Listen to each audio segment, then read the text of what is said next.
Welcome. In this video we will discuss about citizenship of India यानी भारत की नागरिकता। संविधान के पार्ट 2 में दिया गया है भारत की नागरिकता के क्राइटेरियाज। इसमें कहा गया है conditions for being a Indian citizen are stipulated in part 2 of constitution of India. Generally ऐसा इंसान जिसके पास डोमिसाइल हो यानी कि स्थायी निवास प्रमाण पत्र हो अगर भारतीय क्षेत्र भूमि का, तो वह भारतीय नागरिक कहलाएगा। अब डोमिसाइल क्या होता है? डोमिसाइल वह डॉक्यूमेंट है जो यह सिद्ध करता है कि आप किसी स्थान पर अनिश्चित काल के लिए स्थायी तौर पर रह रहे हैं। वहीं पर रेजिडेंस दूसरी तरफ ऐसा डॉक्यूमेंट या ऐसी जगह को कहते हैं जहां पर आप अस्थायी तौर पर किसी निश्चित समय काल के लिए रहते हैं। ये अंतर है डोमिसाइल और रेजिडेंस के बीच। क्या हम अपना डोमिसाइल चेंज कर सकते हैं? जी हाँ, जब हम बच्चे होते हैं तो हमारा डोमिसाइल जो होता है, जो स्थायी पता होता है, वह होता है हमारे पेरेंट्स का घर, और यह हमारा डोमिसाइल तब तक रहता है जब तक हम अडल्ट एज को रीच नहीं कर जाते। पर जैसे ही हम अडल्ट हो जाते हैं तो हम अपना डोमिसाइल चेंज कर सकते हैं बाय गिविंग अ बोनेफाइड। एक बोनेफाइड में हम ये डिक्लेयर कर सकते हैं कि अब हम दूसरी जगह रहने जा रहे हैं और वह हमारा परमानेंट एड्रेस होने वाला है आने वाले समय में, और हम इस तरह अपना डोमिसाइल चेंज करवा सकते हैं। What are the other conditions to be the Indian citizen? पहला, जो इंसान है वह पैदा होना चाहिए भारत की क्षेत्र भूमि के अंदर। दूसरी condition, either of whose parents was born in Indian territory, यानी जिसके माता पिता भारतीय क्षेत्र भूमि के अंदर पैदा हुए हों।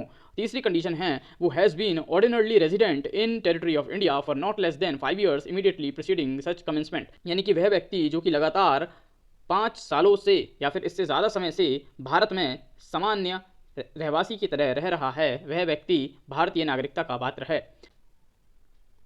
अब बात करते हैं ऐसे लोगों के राइट्स की जो कि माइग्रेट हुए थे to India from Pakistan. A person who has migrated to territory of India from the territory now included in Pakistan shall be deemed to be citizen of India at the commencement of this constitution if, यानी कि ऐसे इंसान जो पाकिस्तान से migrate होकर हिंदुस्तान आए थे उस समय जब हमारा संविधान बन रहा था, उनको हम भारतीय नागरिक तब मानेंगे जब ए, he or either of his parents or any of his grandparents was born in India as defined in Government of India Act 1935। यानी गवर्नमेंट ऑफ इंडिया एक्ट 1935 के अंतर्गत जिस तरह से डिफाइन किया गया है, अगर क्राइटेरियाज के अंदर अगर वह इंसान या उसके माता पिता या उनके माता पिता अगर भारतीय के तौर पर पैदा हुए थे तो वह बच्चा भी जो है भारतीय नागरिक माना जाएगा। सेकंड कंडीशन है, in the case where such person has so migrated before the 19th day of 1948 July, he has been ordinarily resident in the territory of India since the date of his migration। एक और condition है, in the case where such person has so migrated on or after 19th July 1948, he has been registered as a citizen of India by an officer appointed in that behalf by the government of Dominion of India on an application made by him therefore to such officer before the commencement of this constitution in the form and manner prescribed by the government, provided that no person shall be so registered unless he has been resident in the territory of India for at least 6 months immediately preceding the date of his application।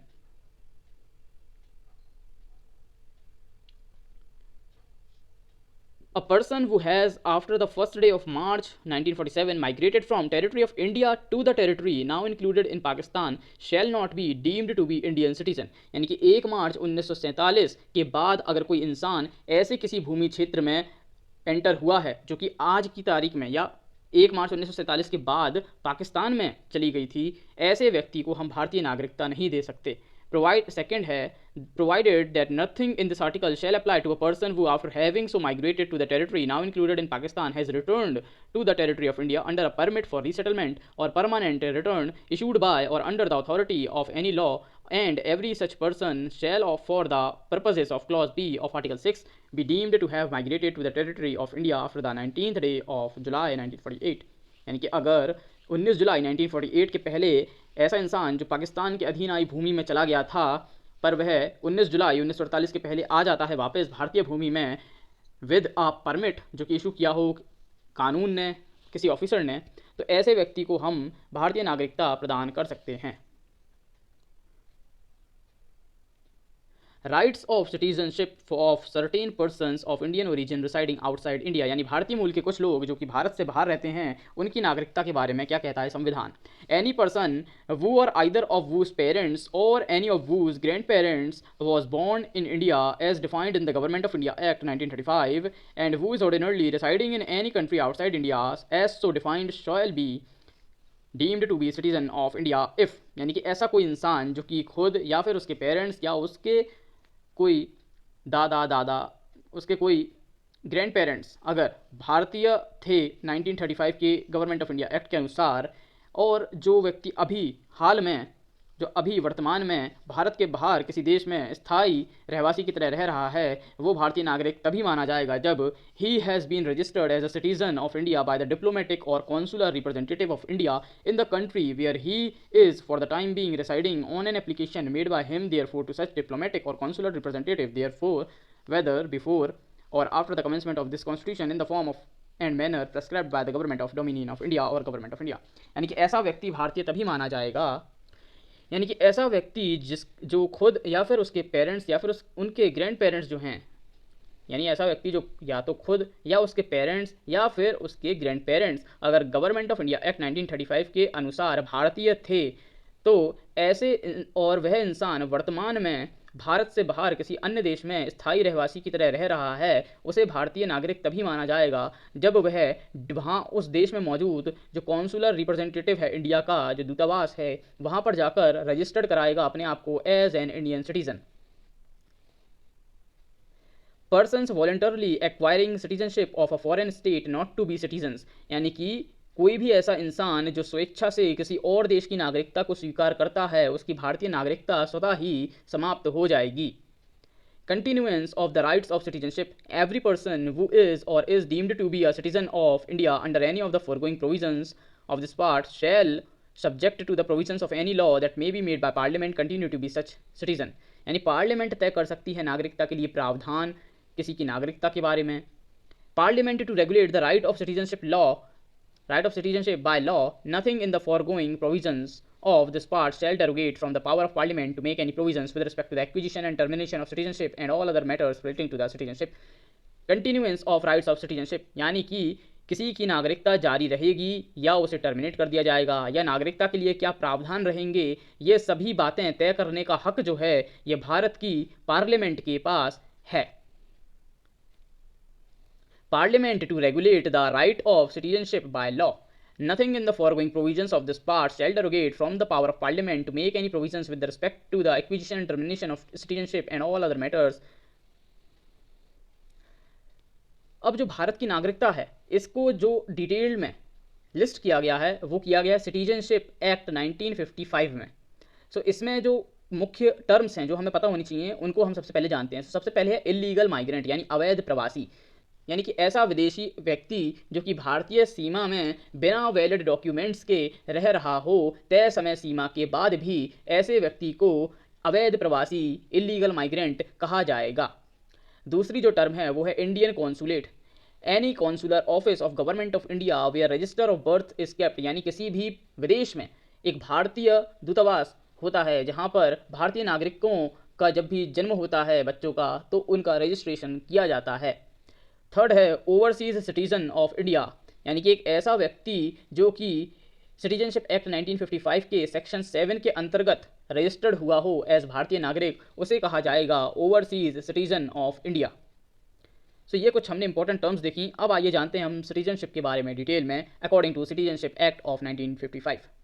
सो इस act के according जो citizenship of India है यानी भारत की नागरिकता है वह 5 तरीकों से ग्रहण की जा सकती है, पाई जा सकती है। वह 5 तरीके हैं बाय बर्थ यानी पैदाइश के बेस पर, दूसरा है डिस्केंट यानी कि आपके वंश के बेस पर, थर्ड है बाय रजिस्ट्रेशन यानी अपने आप को भारतीय नागरिक की तरह रजिस्टर कराकर, फोर्थ है बाय नेचुरलाइजेशन यानी कि भारतीय सीमा में एक तयशुदा समय के लिए तयशुदा कंडीशंस के अकॉर्डिंग रुक कर यहाँ रहकर हम ये सिद्ध कर सकते हैं कि हम भारतीय ही हैं और यहाँ पर ही रहना चाहते हैं। इस प्रोसेस को कहते हैं नेचुरलाइजेशन। एंड 5वां तरीका है बाय इनकॉर्पोरेशन ऑफ टेरिटरी, यानी अगर कोई क्षेत्र सीमा भारत के साथ विलय कर जाती है, मिल जाती है, तो उस क्षेत्र सीमा के अंदर आ रहे लोगों को भी भारतीय सरकार भारतीय नागरिकता दे सकती है। तो ये 5 तरीके हैं जिनसे व्यक्ति जो है भारतीय नागरिकता पा सकता है। अब इन्हीं कंडीशंस को हम डिटेल में जानते हैं। So first of all citizenship by birth यानी पैदाइश के बेस पर भारत की नागरिकता किस किस को मिल सकती है। सो पहला है हर इंसान जो पैदा हुआ हो 26 जनवरी 1950 को या उससे बाद पर 1 जुलाई 1987 के पहले। सेकंड कंडीशन है 1 जुलाई 1987 को पैदा हुआ हो या इसके बाद पर सिटीजनशिप अमेंडमेंट एक्ट 2003 के आने के पहले पैदा हुआ होना चाहिए वह बच्चा। बच्चे के दोनों अभिभावक भारतीय नागरिक होने चाहिए, ऐसे बच्चे को भारत की नागरिकता मिल जाएगी। थर्ड कंडीशन है सिटीजनशिप अमेंडमेंट एक्ट 2003 के आने के बाद का अगर समय है, उस स्थिति में दोनों अभिभावक भारतीय नागरिक होने चाहिए बच्चे के। एंड सेकंड, एक अभिभावक भारतीय हो और दूसरा अवैध प्रवासी ना हो बच्चे के जन्म के समय, इस स्थिति में उस बच्चे को भारत की नागरिकता मिल जाएगी। एक्सेप्शंस इस कंडीशंस में हैं, वो हैं या तो माँ या फिर पिता के पास कानूनी बचाव है, जैसे कि विदेशी दूत के पास रहता है भारतीय राष्ट्रपति की शक्ति से और वह भारतीय नागरिक ना हो। दूसरा एक्सेप्शन है दुश्मन के कब्जे के दौरान दुश्मन के अधीन भूमि पर अगर बच्चे का जन्म हुआ है तो उसे भारतीय नागरिक नहीं माना जाएगा। सेकंड है सिटीजनशिप बाय डेस्केंट, यानी कि वंश के आधार पर। तो इसमें जो कंडीशंस हैं, पहली, भारत भूमि के बाहर पैदा हुआ भारतीय है अगर फर्स्ट पैदा हुआ हो 26 जनवरी 1950 को या उससे बाद पर 10 दिसंबर 1992 के पहले, एंड अगर उसके पिता भारतीय नागरिक हैं तो ऐसे बच्चे को भारत की नागरिकता दी जा सकती है।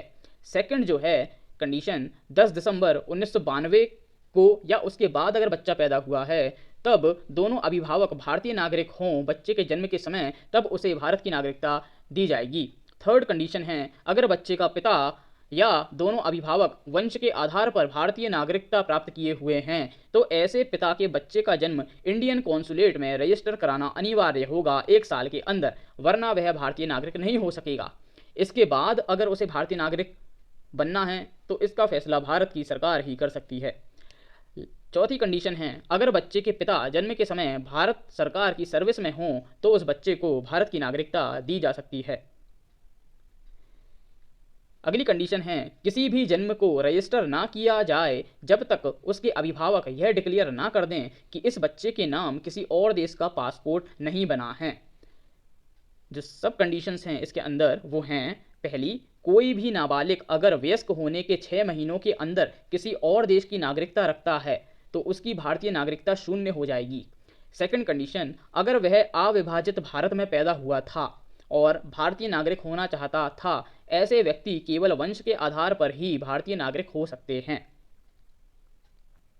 इसके बाद है सिटीजनशिप बाय रजिस्ट्रेशन, यानी रजिस्टर कराकर अपने आप को हम भारतीय नागरिकता कैसे प्राप्त कर सकते हैं। इसके लिए कंडीशन है कोई भी ऐसा व्यक्ति जो अवैध प्रवासी नहीं हैं और जो अब तक भारतीय नागरिक नहीं हैं वह रजिस्ट्रेशन के लिए अप्लाई कर सकता है अगर वह, कंडीशन ए, भारतीय मूल का हो और भारत में साधारण आवास में रह रहा हो 7 सालों तक। कंडीशन बी, भारतीय मूल का हो या किसी दूसरे देश या अविभाजित भारत के बाहर सामान्य आवास करता हो। कंडीशन सी, कोई ऐसा व्यक्ति जिसने भारतीय नागरिक से शादी की हो और 7 सालों तक भारत में रहे। कंडीशन डी, ऐसे नाबालिग बच्चे जिनके अभिभावक भारतीय नागरिक हों। कंडीशन ई, ऐसे वयस्क जिनके अभिभावक भारतीय नागरिक के तौर पर रजिस्टर्ड हों। कंडीशन एफ, ऐसे व्यक्ति जिनके अभिभावक या वे खुद पहले स्वतंत्र भारत के नागरिक थे और अब 12 महीनों से भारत में हों। कंडीशन जी, ऐसे वयस्क जो overseas citizenship of India card holder हों 5 सालों तक और सामान्य आवास में 12 महीनों के लिए रहें भारत में। ऐसे सभी लोग रजिस्टर करके भारतीय नागरिक बन सकते हैं एंड रजिस्ट्रेशन के लिए अप्लाई कर सकते हैं। अब बात आती है कि ऑर्डिनरी रेजिडेंट क्या होता है, यानी सामान्य आवासी किस व्यक्ति को हम कहेंगे। ये उस व्यक्ति को कहते हैं जो 1, एप्लीकेशन फॉर रजिस्ट्रेशन से 12 माह पहले तक भारत में ही रहा हो। कंडीशन 2, एप्लीकेशन फॉर रजिस्ट्रेशन के पहले से 8 सालों में से 6 साल यदि वह भारत में रहा हो। ऐसी दोनों कंडीशन फुलफिल करने वाले इंसान को हम भारत का सामान्य आवासी यानी ऑर्डिनरी रेजिडेंट कहेंगे। सेकंड जो क्वेश्चन है, इंडियन ओरिजिन से क्या मतलब होता है, यानी भारतीय मूल का व्यक्ति हम किसे कहते हैं। ये उस व्यक्ति को कहते हैं if he or either of his parents was born in undivided India or in such other territory which became part of India after 15th August 1947, यानी ऐसा व्यक्ति जो खुद या फिर उसके पेरेंट्स अविभाजित भारत में पैदा हुए हों या फिर किसी ऐसी क्षेत्र भूमि में पैदा हुए हों जो कि आज़ादी के बाद भारत के साथ विलय हो गई हो 15 अगस्त 1947 को, ऐसे वंश के व्यक्ति को हम बोलेंगे भारतीय मूल का व्यक्ति। इसके बाद है सिटीजनशिप बाय नेचुरलाइजेशन। इसकी पहली कंडीशन है कोई वयस्क व्यक्ति जो अवैध प्रवासी ना हो वह भारतीय सरकार से सर्टिफिकेट ऑफ नेचुरलाइजेशन के लिए अप्लाई कर सकता है अगर वह भारतीय सरकार की नज़र में third schedule of citizenship act 1955 की शर्तों को क्वालिफाई करता हो उसे सर्टिफिकेट ऑफ नेचुरलाइजेशन दिया जाएगा। सेकंड कंडीशन, अगर वह व्यक्ति डिस्टिंग्विश्ड सर्विसेज यानी कि उच्च कोटि की सर्विसेज प्रदान कर चुका है, विज्ञान, दर्शन शास्त्र, कला, साहित्य, विश्व शांति या मानव विकास के लिए, तो ऐसे में सरकार third schedule of citizenship act 1955 की शर्तों में कुछ रियायत दे सकती है ऐसे व्यक्ति को। Special provisions to citizenships as per Assam accord, यानी असम अकॉर्ड के अनुसार कुछ खास तरह के प्रोविजंस हैं भारतीय नागरिकता को लेकर। First condition, this includes territories in state of Assam before arrival of citizenship amendment act 1985, यानी ये जो प्रोविजंस हैं ये ऐसी भूमि के लिए हैं जो कि सिटीजनशिप अमेंडमेंट एक्ट 1985 के आने से पहले आसाम में थे। बी, भारतीय मूल के सभी व्यक्ति जो 1 जनवरी 1966 के पहले आसाम आए हैं जिनके नाम इलेक्टोरल रोल्स में यानी मतदाता सूची में हों जो 1967 के चुनाव में इस्तेमाल की गई थी, उन्हें 1 जनवरी 1966 से भारत का सामान्य आवासीय मान लिया जाएगा। कंडीशन सी, भारतीय मूल के सभी नागरिक जो 1 आसाम में 1 जनवरी 1966 को या उससे पहले पर 25 मार्च 1971 से पहले स्पेसिफाइड टेरिटरीज से भारत आए हों। स्पेसिफाइड टेरिटरीज कुछ ऐसे भाग हैं पहले भारत में थे और बाद में बांग्लादेश में चले गए। कंडीशन 2, जिस तारीख से आसाम आए वे लोग तब से यहाँ के सामान्य आवासी हों। कंडीशन 3, विदेशी के तौर पर चिन्हित किया गया हो ऐसे सभी व्यक्तियों को खुद को रजिस्टर कराना होगा केंद्रीय सरकार के नियम अनुसार, यानी इन 3 कंडीशन को जो भी व्यक्ति फुलफिल करते हैं उन्हें खुद अपने आप को रजिस्टर कराना होगा as per the procedure established by central government. Fourth condition, ऐसे व्यक्ति विदेशी सिद्ध होने की तारीख से लेकर आगामी 10 वर्षों तक पासपोर्ट पा सकता है परंतु उसका नाम किसी भी मतदाता सूची में नहीं शामिल किया जाएगा जब तक वह 10 वर्षों का समय काल पूरा ना कर ले। पांचवी कंडीशन, ऐसे व्यक्ति 10 वर्षों बाद भारतीय नागरिक मान लिए जाएंगे अगर फर्स्ट, व्यक्ति खुद सिटीजनशिप अमेंडमेंट एक्ट 1985 के आने के 60 दिन के अंदर फॉर्म भरकर खुद भारतीय नागरिकता लेने से मना करता है। ऐसे व्यक्ति भारतीय नागरिक बनने के योग्य नहीं माने जाएंगे। कंडीशन बी, अगर कोई विदेशी सिद्ध हुआ व्यक्ति फॉर्म भर दे और भारत की नागरिकता लेने से मना कर दे तो उसे भी भारतीय नागरिकता के योग्य नहीं माना जाएगा। अगर कोई व्यक्ति ये 2 कंडीशंस नहीं करता है और 10 सालों का समय काल पूरा कर लेता है तो उसे आसाम अकॉर्ड की स्पेशल प्रोविजंस के अंतर्गत भारतीय नागरिक मान लिया जाएगा 10 सालों के बाद। सिक्स्थ कंडीशन है, ऐसे व्यक्ति जो सिटीजनशिप अमेंडमेंट एक्ट 1985 के आने से पहले ही भारतीय नागरिकता प्राप्त कर चुके हैं या जिन्हें सिटीजनशिप अमेंडमेंट एक्ट 1985 के आने से पहले ही भारतीय नागरिकता से बेदखल कर दिया गया हो, ऐसे व्यक्तियों पर ऊपर दी गई शर्तें लागू नहीं होंगी। Citizenship by incorporation of territory, अगर कोई भूमि भारत का अंग बनती है तो भारतीय सरकार आधिकारिक गजट लाकर ऑर्डर कर सकती है कि उस भूमि के साथ आए लोग जिनका उस भूमि से नाता है वह भारतीय नागरिक हैं। तो यहाँ हमने जाना 5 कंडीशन जिनसे भारतीय नागरिकता प्राप्त की जा सकती है। आइए अब हम देखते हैं ओवरसीज सिटीजनशिप ऑफ इंडिया के बारे में। ओवरसीज सिटीजनशिप इंडिया पाने के लिए आपको overseas citizen of India card holder होना पड़ता है, तब आप कहलाते हैं ओवरसीज सिटीजन ऑफ इंडिया। अब इसके लिए रजिस्टर करना पड़ता है और रजिस्टर वह व्यक्ति कर सकता है जो कंडीशन 1, हर वह व्यक्ति जो कि 18 उम्र से ज़्यादा हो, जो अभी किसी दूसरे देश का नागरिक है पर संविधान आने के वक्त या उसके बाद भारतीय नागरिक था या नागरिक बनने की योग्यता रखता था या किसी ऐसे भूमि से जुड़ा था जो 15 अगस्त 1947 के बाद भारत का हिस्सा बन गई, या किसी इस तरह के व्यक्ति का बच्चा या उनका ग्रैंड सन रजिस्टर कर सकता है for overseas citizenship of India के लिए। कंडीशन 2, कोई ऐसा नाबालिग बच्चा जिसकी अभिभावक ऊपर की कंडीशन में आते हों, यानी इस कंडीशन को जिसके अभिभावक फुलफिल करते हों, ऐसा नाबालिग बच्चा अगर कोई है तो वह भी ओवरसीज सिटीजनशिप ऑफ इंडिया ग्रहण कर सकता है। थर्ड कंडीशन, कोई ऐसा नाबालिग बच्चा जिसके दोनों या एक अभिभावक भारतीय हों वह भी overseas citizenship of India card holder बन सकता है। कंडीशन 4, भारतीय मूल के नागरिक का अगर साथी विदेशी मूल का हो या जिसके साथी के पास overseas citizen of India card holder हो और रजिस्टर किया हुआ हो और जिसका विवाह रजिस्टर्ड हो कम से कम 2 सालों तक, तो ऐसा व्यक्ति overseas citizenship of India card holder बनने के लिए अप्लाई कर सकता है। पांचवी कंडीशन, ऐसा कोई भी व्यक्ति जो खुद या उसके अभिभावक या इससे पहले की 2 पीढ़ियां यदि पाकिस्तान, बांग्लादेश या ऐसे विदेशी ज़मीन जिन्हें भारतीय सरकार गजट निकालकर स्पेसिफाई करे ऐसी जगहों के नागरिक हैं या थे, ऐसा व्यक्ति overseas citizen of India card holder के लिए रजिस्टर नहीं कर सकता है। सिक्स्थ कंडीशन, भारतीय सरकार गजट निकालकर वह तारीख तय कर सकती है जिस तारीख से भारतीय मूल के मौजूदा नागरिक overseas citizen of India card holder माने जाएंगे। सेवेंथ कंडीशन, ऊपर लिखी कंडीशन से परे अगर किसी व्यक्ति के पास स्पेशल सर्कमस्टेंसेस हैं तो वह भारतीय सरकार को बता सकता है, और अगर भारतीय सरकार उसकी स्पेशल सर्कमस्टेंसेस से एग्री हो जाती है, सेटिस्फाई हो जाती है, तो भारतीय सरकार उसे भी overseas citizenship of India card holder के लिए रजिस्टर करने की अनुमति दे सकती है। Overseas citizen of India card holder के अधिकार नहीं हैं, यानी इन चीज़ों को छोड़कर जितने भी अधिकार भारतीय नागरिकों को मिलते हैं वह सभी ओवरसीज सिटीजन ऑफ इंडिया को भी मिलेंगे, पर ये जितने अधिकार यहाँ लिस्टेड हैं ये सभी ओवरसीज सिटीजन ऑफ इंडिया को नहीं मिलते हैं। ये हैं सबसे पहले equality and opportunity for public employment under article 16। Second जो अधिकार है election of president as per article 58। Third जो अधिकार है election of vice president as per article 66। And fourth अधिकार है अपॉइंटमेंट एज जज of supreme court as per article 124, appointment of judge of high court as per article 217, registration as voter as per section 16 of representation of people act 1950, to become a member of both houses of parliament as per representation of people's act 1950, to become member of legislative assembly or legislative council as per representation of people's act 1950, public services or union or state as per government order। so ये सारे अधिकार किसी overseas citizen of India को नहीं होते हैं।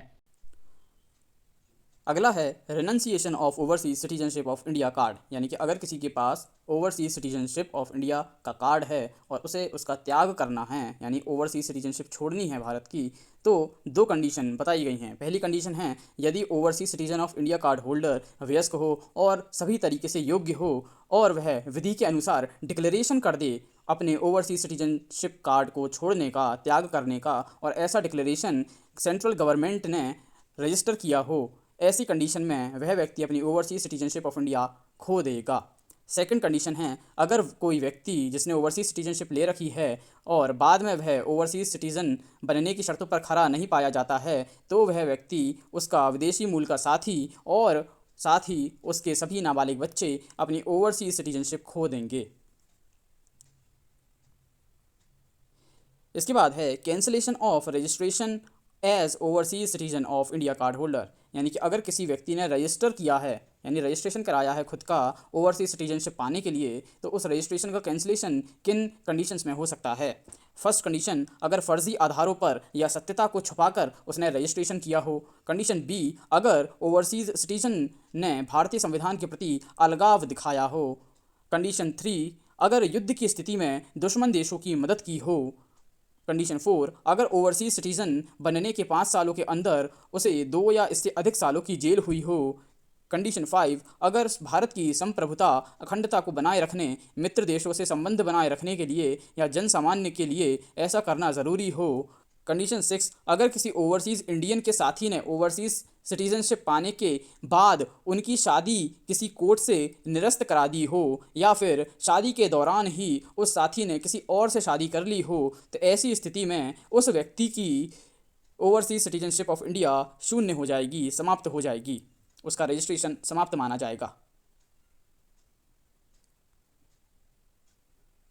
Renunciation of citizenship of India, यानी भारत की नागरिकता को अगर त्याग करना है, किसी व्यक्ति को छोड़नी है भारत की नागरिकता, तो 2 कंडीशन है। फर्स्ट, अगर कोई वयस्क पूर्ण योग्य व्यक्ति विधि के अनुसार डिक्लेरेशन करके अपनी नागरिकता त्यागना चाहता है और यह डिक्लेरेशन सामान्य स्थितियों में, यानी युद्ध की स्थिति ना हो, सामान्य स्थितियों में सरकार ने रजिस्टर किया हो, तो वह व्यक्ति अपनी नागरिकता खो देगा।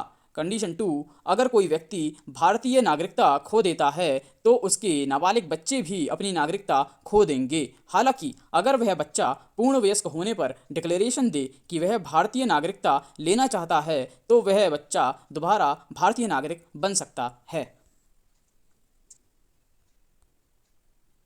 टर्मिनेशन ऑफ सिटीजनशिप यानी भारतीय नागरिकता की समाप्ति, यानी किसी की भारतीय नागरिकता को ख़त्म कब किया जा सकता है, तो इसके लिए दो कंडीशन दी गई हैं।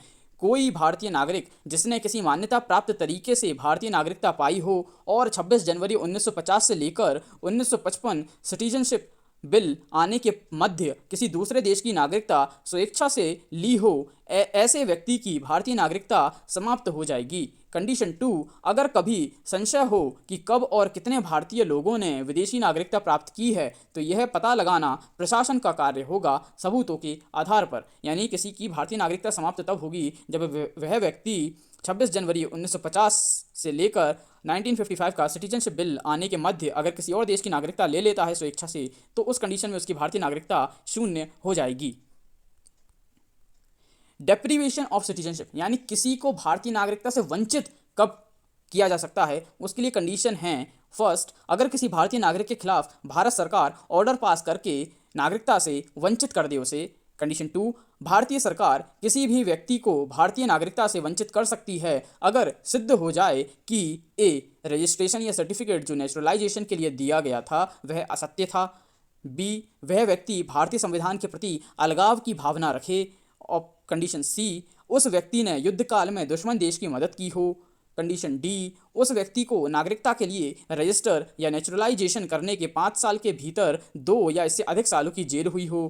कंडीशन ई, वह व्यक्ति लगातार 7 सालों तक भारत से बाहर सामान्य रहवासी की तरह रहा हो और इस दौरान ना तो किसी इंडियन सर्विस या किसी विदेशी शैक्षणिक संस्थान से संबंधित रहा हो, ना ही किसी अंतर्राष्ट्रीय संस्थान में सर्विस की हो जिसमें भारत एक मेंबर हो, और सालाना तौर पर भारतीय दूतावास में अपनी मौजूदगी रजिस्टर ना कराई हो अपनी भारतीय नागरिकता बचाने के लिए। ऐसी सभी कंडीशन को जो सेटिस्फाई करेगा व्यक्ति, उसको वंचित कर दिया जाएगा उसकी भारतीय नागरिकता से बाय इंडियन गवर्नमेंट।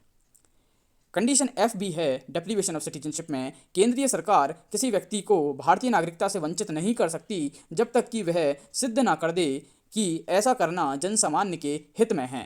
कंडीशन जी, भारतीय सरकार को किसी को वंचित करने से पहले यह नोटिस देना होगा उन कारणों का जिनके आधार पर उसे नागरिकता प्राप्त करने से वंचित किया जा रहा है। अगर उस व्यक्ति को कारण ठीक ना लगे तो वह एप्लीकेशन दे सकता है और तब मामला एक कमेटी को इंक्वायरी के लिए दे दिया जाएगा।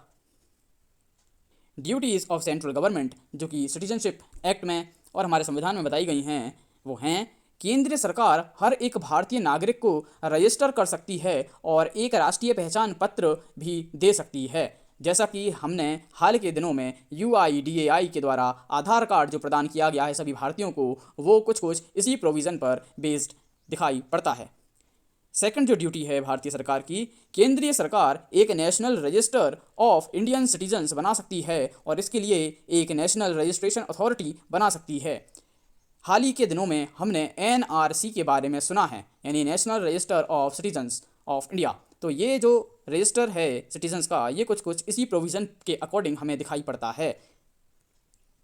नेशनल रजिस्ट्रेशन अथॉरिटी के तौर पर रजिस्ट्रार जनरल इंडिया कार्य करेंगे सिटीजनशिप अमेंडमेंट एक्ट 2003 आने के बाद। गलत तरह से नागरिकता पाने पर 5 साल तक की जेल और 50,000 तक का जुर्माना हो सकता है। इसके बाद amendment of 2003 to the citizenship act. So इस अमेंडमेंट में कहा गया है, amendment made condition more stringent keeping in view infiltration from Bangladesh. Now the law requires that for those born on or after December 4, 2004, in addition to the fact of their own birth, both parents should be Indian citizens or one parent must be Indian citizen and others should not be an illegal migrant.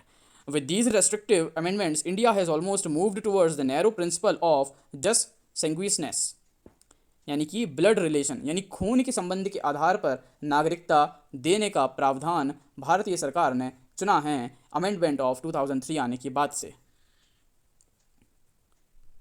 This lays down that an illegal migrant cannot claim citizenship by naturalization or registration even if he has been a resident of India for 7 years. The citizenship amendment bill of 2019 यानी कि CAA, जिसे लेकर हाल के दिनों में बहुत ही शोर मचा था, उस बिल के बारे में आइए हम शॉर्ट में देखते हैं. So introduced in Lok Sabha on December 9, 2019 and passed. Introduced in Rajya Sabha on December 11, 2019. Amendment proposes to permit members of 6 communities, Hindus, Sikhs, Buddhists, Jains, Parsis and Christians from Pakistan, Bangladesh and Afghanistan to continue to live in India if they entered India before December 14, 2014. यानी 14 दिसंबर 2014 के पहले जो भी Hindu, Sikh, Buddhist, Jain, Parsi, Christian Pakistan, Bangladesh और अफ़गानिस्तान की भूमि से भारतीय भूमि में आए हैं वह कंटिन्यू कर सकते हैं भारत में रहना. सेंट्रल गवर्नमेंट और authority on basis of conditions restrictions can allow registration certificate of naturalisation to such person. यानी ऐसे लोगों को नेचुरलाइजेशन के लिए सर्टिफिकेट दिया जाएगा भारत की सरकार की ओर से. Act allows a person to apply for citizenship by naturalization if person meets certain qualifications. One is person must resided in India or been in central government service for last 12 months and at least 11 years of preceding 14 years. It also reduces the requirement of citizenship from 11 years to just 6 years. यानी कि पहले 11 साल अगर भारत में रहेगा कोई तो उसे भारतीय नागरिक बनाया जा सकता है, परंतु इस एक्ट में ये प्रावधान किया गया कि अगर कोई 6 साल भी भारत में रहेगा इन 6 कम्युनिटीज़ से आया हुआ कोई व्यक्ति इन 3 देशों से तो भी उसे भारतीय नागरिक बनाया जा सकता है. 2 notifications also exempted these migrants from the Passport Act and Foreigners Act. A large number of organizations in Assam protested against this bill as it may grant citizenship to Bangladeshi Hindu illegal migrants. सो यहाँ इस video में हमने जाना भारतीय नागरिकता के बारे में यानी इंडियन सिटीजनशिप के बारे में. किस किस कंडीशंस पर इंडियन सिटीजनशिप मिल सकती है, कितने प्रकार की होती है. हमने ओवरसीज सिटीजनशिप ऑफ इंडिया के बारे में जाना, वो किस कंडीशन में किसको मिल सकती है, उसके रजिस्ट्रेशन कौन कौन कर सकता है, किस कंडीशन में उसका टर्मिनेशन हो सकता है. So here we have just outlined citizenship of India. I hope अब आपको समझ में आ गया होगा कि भारत की नागरिकता कब और किस तरह से मिल सकती है या छिन सकती है. सो आई होप अब आपसे एग्जाम में इसके बारे में क्वेश्चन आएंगे तो आपसे बन जाएंगे. And thank you for watching video. Keep practising and God bless.